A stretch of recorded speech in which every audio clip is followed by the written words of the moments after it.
আসসালামু আলাইকুম, কেমন আছেন সবাই? আশা করছি আল্লাহর রহমতে সবাই অনেক ভালো আছেন। সবাইকে জানাই ডোমেস্টিক্যালি ব্লগ ঘরোয়াতে স্বাগতম। আর এটা একটা নতুন রেসিপি নিয়ে চলে আসলাম আপনাদের মাঝে। আর আমার আজকের এই রেসিপিটা যদি আপনাদের ভালো লাগে তাহলে প্লিজ আমার চ্যানেলটিকে সাবস্ক্রাইব করবেন, লাইক শেয়ার কমেন্ট আর পাশে থাকা ছোট্ট বেল বাটন অন করে দেবেন। তাহলে আমি কোনো ভিডিও ছাড়ার সঙ্গে সঙ্গে আপনাদের মোবাইলে নোটিফিকেশন চলে যাবে।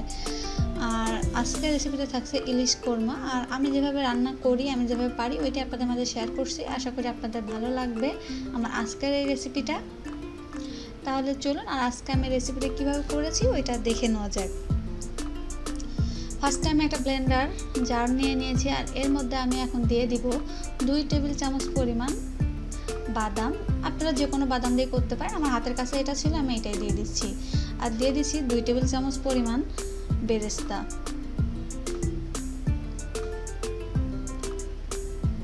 আর দিয়ে দিচ্ছি 1/3 কাপ পেঁয়াজ কুচি। আর এই তো 5-6টা কাঁচামরিচ দিয়ে নিচ্ছি। আর দিয়ে দিচ্ছি 1/3 কাপ টক দই।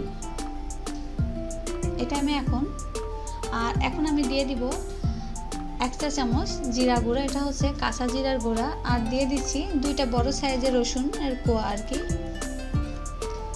আর এখন আমি এগুলা ব্লেন্ড করে নিয়েছি।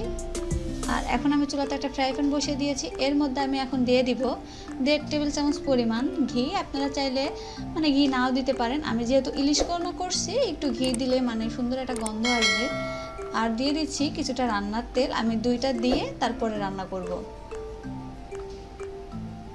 আর এখন আমি ওই মশলার পেস্ট ভালোভাবে একটু কষিয়ে নিব। আর আমি যেই ব্লেন্ডারে আর কি মশলাটা করেছি ওইটা ধুয়ে আমি একটু পানি দিয়ে দিলাম যেন মশলাটা পুড়ে না যায়। আমি এখন মশলাটা ভালোভাবে কষিয়ে নিব।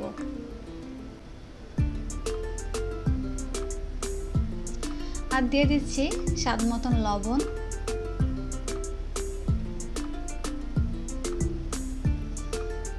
আর দিয়ে দিচ্ছি 1 চা চামচ চিনি, এটা না দিলেও চলে। আমি যেহেতু দইটার পানি ঝরায় নাই, দইটা কিনে আনার পরে সরাসরি এইভাবে দিয়ে দিয়েছি, যেহেতু টক দই এই জন্য আমি একটু চিনি দিয়ে নিয়েছি। আপনারা যদি পানি ঝরাইয়া দেন তারপরে তাহলে চিনিটা লাগবে না। আর দিয়ে দিব একটু কালারটা ঠিক রাখার জন্য দিয়ে দিচ্ছি সামান্য একটু মরিচের গুঁড়া। আর যেহেতু কোরমা, মরিচের গুঁড়া তো কোরমাতে দেয় না, আমি একটু সামান্য দিলাম যেন কালারটা একটু ভালো লাগে দেখতে। আমি এখন ভালোভাবে একটু মশলাটা কষিয়ে নিচ্ছি। আর দেখতে পাচ্ছেন মশলা কিন্তু কষানো হয়ে গেছে, তেল উপরে চলে আসছে। আর এখানে আমি সামান্য পরিমাণ একটু পানি দিয়ে দিচ্ছি। আর এখন আমি দিয়ে দিব আগে থেকে আর কি ধুয়ে রাখা মাছ। আমি আর কি এক পাশ রান্না করে তারপরে অপর পাশটা আর কি রান্না করে নেব। আর এখানে একটা কথা বলে দিচ্ছি, আমার ওইটা আর কি ভিডিও করা হয় নাই, স্কিপ হয়ে গেছে।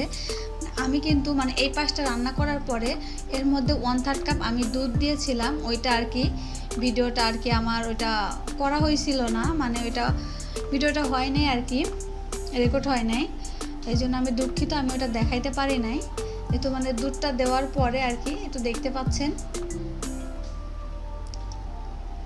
আর আমি এই কাপটা দিয়ে দুধটা দিয়েছি 1 কাপ।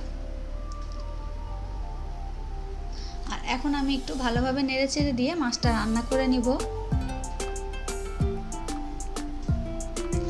খুব বেশি নাড়াচাড়া করা যাবে না, যেহেতু ইলিশ মাছ এমনিতে নরম। আর এখন আমি ঢাকনাতে ঢেকে একটু রান্না করে নিচ্ছি।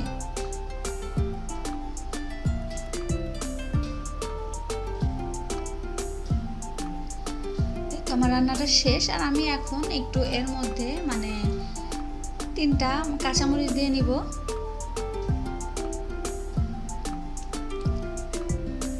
আর আমার রান্নাটা শেষ। আর আমি এখন একটা প্লেটে নামিয়ে দেখাচ্ছি রান্নাটা কেমন হয়েছে।